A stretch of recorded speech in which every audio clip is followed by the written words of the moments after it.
Hello friend, आज हम उत्पत्ति 3 अध्याय का अध्ययन करेंगे और थोड़ी सी वचन को मनन भी करेंगे।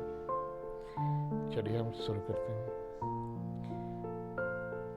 यहोवा परमेश्वर ने जितने बनेरे पशु बनाए थे उन सब में सर्प धूर्त था।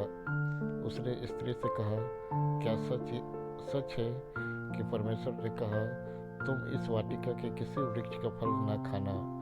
स्त्री ने सर्प से कहा, इस वाटिका के वृक्षों के फल हम खा सकते हैं, पर जो वृक्ष वाटिका के बीच में है उसके फल के विषय में परमेश्वर ने कहा है कि ना तो तुम उसको खाना और ना उसको छूना, नहीं तो मर जाओगे।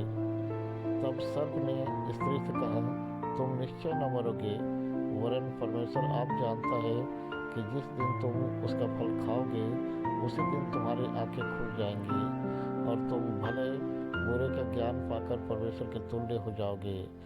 अतः जब स्त्री ने देखा कि उस वृक्ष का फल खाने के लिए अच्छा और देखने में मनभाव है और बुद्धि देने के लिए चाहने योग्य भी है, तब उसने उसमें से तोड़कर खाया और अपने पति को भी दिया और उसने भी खाया। तब उन दोनों की आंखें खुल गई और उनको मालूम हुआ कि वे नंगे हैं, इसलिए उन्होंने अंजीर के पत्ते जोड़ जोड़ कर लंगोट बना लिए। तब यहोवा परमेश्वर ने जो दिन के ठंडे समय वाटिका में फिरता था का शब्द उनको सुनाई दिया। तब आदम और उसकी पत्नी वाटिका के वृक्षों के बीच यहोवा परमेश्वर से छिप गए। तब यहोवा परमेश्वर ने पुकार कर आदम से पूछा, तू कहाँ है? यहोवा उसने कहा, मैं तेरा शब्द बारी में सुनकर डर गया, क्योंकि वह नंगा था इसलिए छिप गया। तब उसने कहा, किसने तुझे बताया कि तू नंगा है? जिस वृक्ष का फल खाने को मैंने तुझे मना किया था, क्या तूने उसका फल खाया है? आदम ने कहा, जिस स्त्री को तूने मेरे संग रहने को दिया है उसी ने उस वृक्ष का फल मुझे दिया और मैंने खाया। तब यहोवा परमेश्वर ने स्त्री से कहा, तूने यह क्या किया? स्त्री ने कहा, सर्प ने मुझे बहका दिया, तब मैंने खाया। तब यहोवा परमेश्वर ने सर्प से कहा, तूने जो यह काम किया है इसलिए तू सब घरेलू पशुओं और सब बनेरे पशुओं से अधिक शापित है। तो पेट के बल चला करेगा और जीवन भर मिट्टी चाटता रहेगा। और मैं तेरे और इस स्त्री के बीच में और तेरे वंश और इसके वंश के बीच में बैर उत्पन्न करूँगा। वह तेरे सिर को कुचल डालेगा और तू उसकी एड़ी को डसेगा। फिर स्त्री से उसने कहा, मैं तेरी पीड़ा और गर्भवती होने के दुख को बहुत बढ़ाऊंगा। तो पीड़ित होकर बालक उत्पन्न करेगी और तेरी लालसा तेरे पति की ओर होगी और वह तुझ पर प्रभुता करेगा। और आदम से उसने कहा, तूने जो अपनी पत्नी की बात सुनी और जिस वृक्ष के फल के विषय मैंने तुझे आज्ञा दी थी कि तू उसे न खाना, उसको तूने खाया है, इसलिए भूमि तेरे कारण शापित है। तू उसकी उपज जीवन भर दुख के साथ खाया करेगा और वह तेरे लिए कांटे और ऊंट कटारे उगाएगी और तू खेत की उपज खाएगा और अपने माथे के पसीने की रोटी खाया करेगा और अंत में मिट्टी में मिल जाएगा, क्योंकि तू उसी में से निकाला गया है। तो मिट्टी तो है और मिट्टी ही में फिर मिल जाएगा। आदम ने अपनी पत्नी का नाम हवा रखा, क्योंकि जितने मनुष्य जीवित हैं उन सब की आदि माता वही हुई। और यहोवा परमेश्वर ने आदम और उसकी पत्नी के लिए चमड़े के अंगरखे बनाकर उनको पहना दिए। फिर यहोवा परमेश्वर ने कहा, मनुष्य भले बुरे का ज्ञान पाकर हम में से एक के समान हो गया है, इसलिए अब ऐसा न हो कि वह हाथ बढ़ाकर जीवन के वृक्ष का फल भी तोड़ के खा ले और सदा जीवित रहे। इसलिए यहोवा परमेश्वर ने उसको अदन की वाटिका में से निकाल दिया कि वह उस भूमि पर खेती करे जिसमें से वह बनाया गया था। इसलिए आदम को उसने निकाल दिया और जीवन के वृक्ष के मार्ग का पहरा देने के लिए अदन की वाटिका के पूर्व की ओर करूबों को और चारों ओर घूमने वाली ज्वालामय तलवार को भी नियुक्त कर दिया। हाँ तो प्रिय भाई बहनों, दोस्तों, हम थोड़े से वचन पर मनन करेंगे। जब मैं इस अध्याय को पढ़ रहा था तब मुझे मेरे मन में एक बात आई। मैं उस बात को आप लोग के सामने बताना चाहूँगा। हम लोग यहाँ फिर से पढ़ेंगे उत्पत्ति 3 अध्याय 1 पद से लेकर के 5 पद तक। यहोवा परमेश्वर ने जितने बनैले पशु बनाए थे उन सब में सर्प धूर्त था। उसने स्त्री से कहा, क्या सच है कि परमेश्वर ने कहा, तुम इस वाटिका के किसी वृक्ष का फल न खाना? स्त्री ने सर्प से कहा, इस वाटिका के वृक्षों के फल हम खा सकते हैं, पर जो वृक्ष वाटिका के बीच में है उसके फल के विषय में परमेश्वर ने कहा है कि न तो तुम उसको खाना और न उसको छूना, नहीं तो मर जाओगे। तब सर्प ने स्त्री से कहा, तुम निश्चय न मरोगे, वरन परमेश्वर आप जानता है कि जिस दिन तुम उसका फल खाओगे उसी दिन तुम्हारी आंखें खुल जाएंगी और तुम भले बुरे का ज्ञान पाकर परमेश्वर के तुल्य हो जाओगे। दोस्तों, मैं आपको बताना चाहता हूँ, यहाँ पर शैतान किस तरह से हवा से बातें कर रहा है और हवा को बहका रहा है। अक्सर हम लोग जानते हैं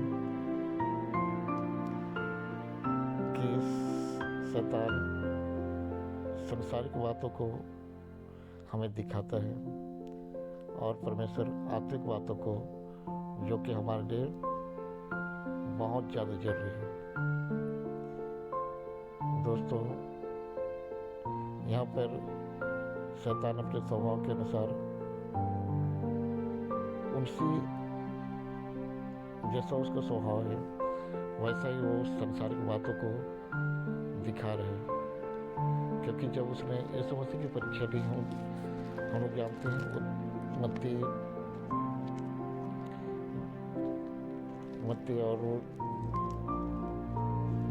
जाकर जब उसने यीशु मसीह की परीक्षा ली तब भी उसने सांसारिक बातों को दिखाया था और उसने कहा था कि सारा संसार का अधिकार मुझे सौंपा गया है। हाँ दोस्तों, वो हमें सांसारिक बातों को दिखाता है और यहाँ पर वो सांसारिक तरीके से ही बात कर रहे हैं। और फिर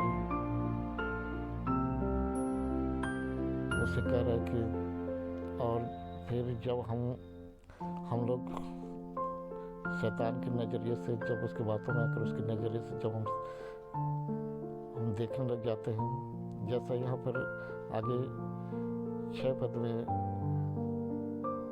लिखा है, अतः जब स्त्री ने देखा कि उस वृक्ष का फल खाने के लिए अच्छा और देखने में मनभाव और बुद्धि देने के लिए चाहने योग्य भी है, तब उसने उसमें से तोड़कर खाया और अपने पति को भी दिया और उसने भी खाया। हाँ तो दोस्तों, जब हम शैतान हमारे मन में विचार डालता है, सांसारिक बातों को दिखाते हैं और जब हम उसकी नज़रिए से देखने लग जाते हैं, जैसा कि यहाँ पर हवा ने देखा, और फिर हम आगे बढ़कर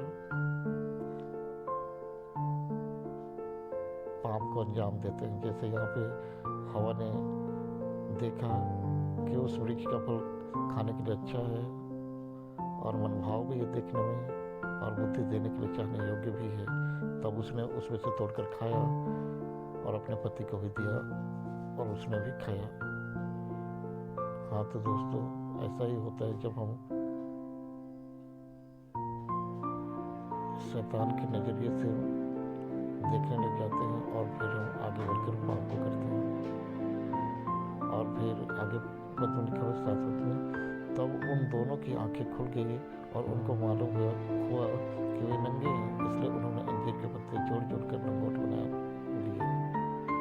और फिर जब हम पाप करते हैं उसके बाद हमें समझ में आता है कि हमने गलत किया है, परमेश्वर के खिलाफ हमने काम किया है। ये उस समय भी वैसा हुआ जैसे आज भी होता है हमारे साथ। तो दोस्तों, हमें इस चीज़ को ध्यान में रखना है,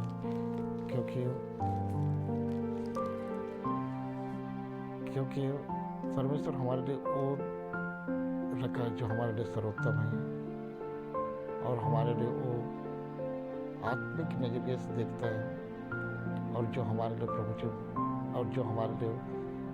प्रभु ने जो प्लानिंग बनाई, योजना बनाया है, वो सर्वोत्तम से भी बढ़कर है। क्योंकि इस संसार का जीवन तो पानी के बुलबुले के समान है, या फिर भाप के समान है, जो पल भर में दिखाई देता है और फिर खत्म हो जाता है। परंतु हमारा आत्मिक जीवन, असली सच्चाई वही है प्रभु जी, स्वर्ग और नरक। और परमेश्वर चाहता है कि हम जीवन को चुने और बहुतायत के जीवन पाएं, और वो नहीं चाहता कि हम अनंतकालिक मृत्यु, जिसके विषय में बाइबल में लिखा है कि उनकी पीड़ा का तो युगान को उड़ता रहेगा और उनकी पीड़ा का अंत ना होगा। हाँ प्रिय भाई बहनों, परमेश्वर ये नहीं चाहता कि हम उन अनंतकालिक पीड़ा में जाएं, मृत्यु को प्राप्त करें, परंतु हमें अनंत जीवन देना चाहता है। इसलिए प्रभु हमें इस पल भर के सांसारिक जीवन को महत्व नहीं देता, परंतु आत्मिक जीवन को महत्व देता है, जो युगानुयुग का है। अतः हम आत्मिक जीवन को चुने, क्योंकि परमेश्वर हमारे लिए हमेशा भलाई चाहता है।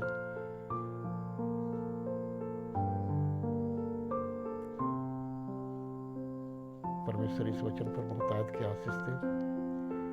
चलिए हम लोग एक छोटा सा प्रार्थना करेंगे। सर्वशक्तिमान, जीवित, पवित्र, अत्यंत दयालु, अनुग्रहकारी यहोवा पिता परमेश्वर, एक बार फिर से प्रभु जी हम आपके चरणों में आते हैं, और अभी जो हमने आपके जीवित वचन पवित्र शास्त्र बाइबल में से पढ़ा है प्रभु जी, इसके लिए हम आपको धन्यवाद देते हैं, क्योंकि प्रभु जी आप हमसे बातचीत करते हैं, क्योंकि आपका वचन जीवित है। और प्रभु जी आपने अपने वचन को लिखित रूप में पवित्र शास्त्र बाइबल के द्वारा हमें दिया, और प्रभु जी इसके द्वारा बातचीत करते हैं। प्रभु जी इसके लिए हम धन्यवाद देते हैं प्रभु जी आपके इस वचन के लिए। और प्रभु जी आज जो आपने हमसे बातचीत की, इसके लिए भी हम आपको धन्यवाद देते हैं। प्रभु जी हम अपना यह जीवन आपको सौंपते हैं। प्रभु जी हमारे इस जीवन के द्वारा महिमा आपको मिले। आप हमारे लिए सदा हमेशा अच्छाई और भलाई सोचते हैं, और जो हमारे लिए सर्वोत्तम है प्रभु जी वही आप हमें देना चाहते हैं।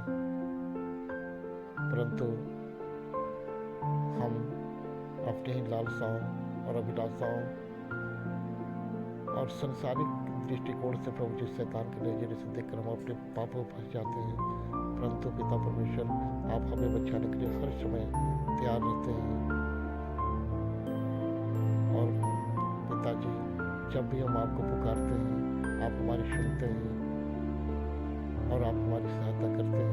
हमें बार बार मन फिराव का अवसर आपने दिए हैं। प्रभु जी हम धन्यवाद देते हैं सारी बातों के लिए, और मांगते हैं प्रभु जी कि हाँ प्रभु जी, जिस तरह से आपने अपने प्रिय पुत्र को हमारे लिए इस जगत पर भेजा प्रभु जी, और उसके द्वारा प्रभु जी हमें पाप, और उसके द्वारा प्रभु जी उसके लोगों के द्वारा आपने हमारे पापों से छुटकारा दिया प्रभु जी। उसी रीति प्रभु जी आप हमारी सहायता करें प्रभु जी, हमारी मदद करें कि हम जीवन ही को चुनें और प्रभु जी अनंतकालिक मृत्यु से बचें। पिता परमेश्वर आप हमारी सहायता करें आत्मिक रास्ते पर आगे बढ़ने में। पवित्र आत्मा परमेश्वर आप हमारी मदद करें कि हम आपकी अगुवाई में चलें और हर रोज़ पवित्रता के जीवन को जिए और सभी प्रकार के पापों से हमें बचा करके रखें, क्योंकि आपका वचन है प्रभु जी, यदि आप हमें पापों से नहीं बचाएंगे तो हम पापों से कभी नहीं बच सकते। इसलिए प्रभु जी आप हमें पापों से बचाएं और आपके लिए जीवन जीने में आप हमारी मदद करें। जैसे दुल्हन दूल्हे से मिलने के लिए सस्ती संवरती और तैयार होती है प्रभु जी, हाँ उसी रीति हम भी आत्मिक रूप से तैयार हों, हर समय जागृत रहें कि जब प्रभु जी आप हमें लेने को आए हम आपके साथ बादलों पर उठा ली जाए कि जहाँ आप रहें वहाँ हम भी रहें। प्रभु जी ऐसे अनुग्रह हम पर आप करें। धन्यवाद प्रभु जी, क्योंकि आपने हमारी प्रार्थना सुनी है। धन्यवाद के साथ इस अयोग्य प्रार्थना को मांगते हैं मसीह यीशु के जीवित नाम में, आमीन।